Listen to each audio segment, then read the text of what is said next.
Welcome back to the program. Let's go live to Perth once again now. Joining me is the Federal Labor MP Patrick Gorman. Pat, thanks very much for your time. I want to start with the childcare announcement because I know it's something that you've argued for. There needed to be greater assistance in the childcare sector. What do you make of this? I think the government surprised everyone. It's really done everything the sector had asked for. They're basically underwriting childcare for the next 6 months. Yeah, it surprised me too, and it's very welcome.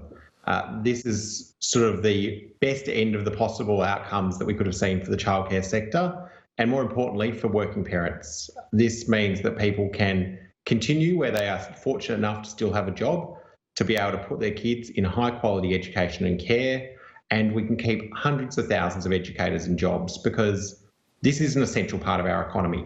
The childcare sector does make sure that people can work and that we're training the minds of the next generation. I was watching the Prime Minister's announcement and I never thought I'd hear the words out of his mouth that childcare would be free, but he said that. It's a great announcement. It's the sort of practical, common sense thing that we needed to see. I congratulate the Prime Minister, and I also congratulate Amanda Rishworth, who's been working very hard with the sector to advocate their concerns and make sure that it was known by all that we needed a special package for the childcare sector. And the government talks about having the nation, the economy, but I think this reflects their approach in childcare as well, in essentially hibernation, the normal way of going about things, because quite frankly, if this sort of package wasn't delivered, there would have been so many shut their doors, and then how do you reignite that as a sector in 6-8 months away? Well, that was the message we were getting everywhere, including in my electorate of Perth. People, educators and centre directors and parents were saying, we're worried that the centre's not going to open tomorrow because they don't have the cash reserves. I remember it was just 2 weeks ago that I had centres worried contacting me because they couldn't get food because of the various runs on the supermarkets. And then we now have the challenge that they were saying we're going to run out of cash. So it's really welcome. It's very practical. I know that when I signed my son Leo into daycare every morning, I was seeing the number of absences on the list as we signed in, getting higher and higher and higher. And I know that was smashing the bottom line of thousands of childcare centres across the country. So this is really welcome, and it was really good to see this announcement from the Prime Minister and Ministers Tian, and it's already been welcomed by many centres in my electorate. I want to ask you in a moment about something that you and other MPs, Liberal and Labor MPs, are doing in support of food charities. That's essentially why we organised our chat today. But before we get to that, there's another news story in WA that we should refer to, and that's this cruise ship, Artania. What's the latest on that? At the moment, it seems that Mark McGowan is saying basically this is a federal issue, but it continues to be a stalemate, doesn't it? Well, I don't think anyone in Western Australia or indeed anyone in the Commonwealth Government is in any doubt of Premier McGowan's view, which is that the ship should leave. It should leave now. The state government has been incredibly cooperative in making sure that people who needed to get that off that ship for medical needs have been provided with that, and that was a joint state and Commonwealth exercise. But what feels like a non-transparent game from the captain of that ship, I think they should just get moving. They've been provided with medical supplies.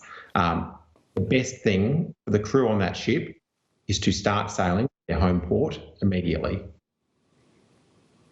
All right, now to the issue of Foodbank. I think it's a great initiative that yourself, Ed Husick, other MPs I know on both sides of politics are really getting behind this issue. Explain to our viewers why the food charities need this support right now and what MPs are doing in that regard.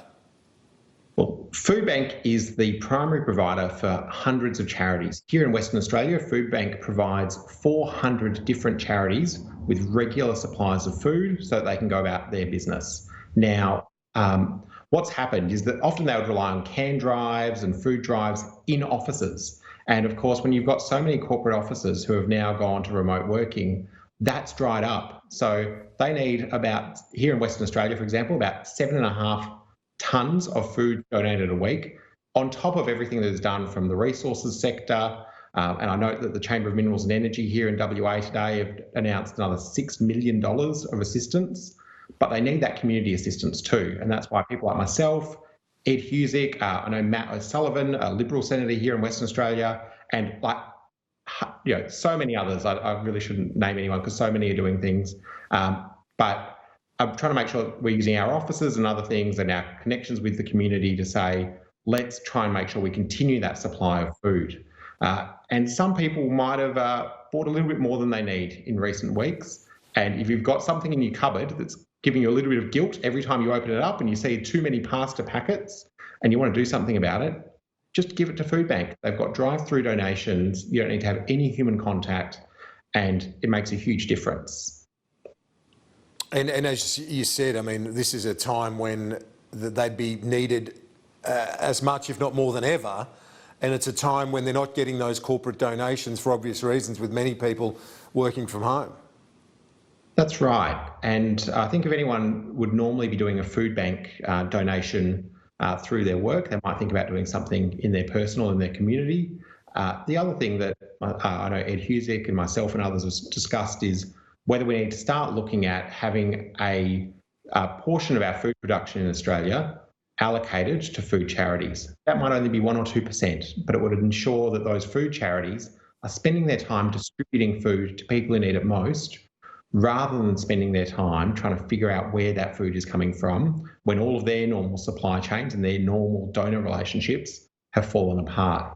So it's definitely something worth thinking about, is whether we can actually allocate a certain proportion of food to those food charities just for the next 6 months so they can get through, because their demand is also skyrocketing. Some reports that they've had an increase of 50% in demand. And I know when I went out to Perth Airport to drop off the 434 kilos of food that we had collected last week, they said to us that they'd seen shortages, so their normal mix of food wasn't coming through. One of the things I couldn't believe was that they had a shortage of pasta sauce, which is obviously a staple for so many families. So there's a lot we can do in this space.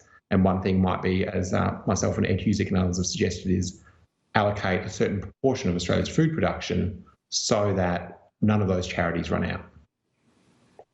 Patrick Gorman, I appreciate your time live from Perth. Thanks so much for that.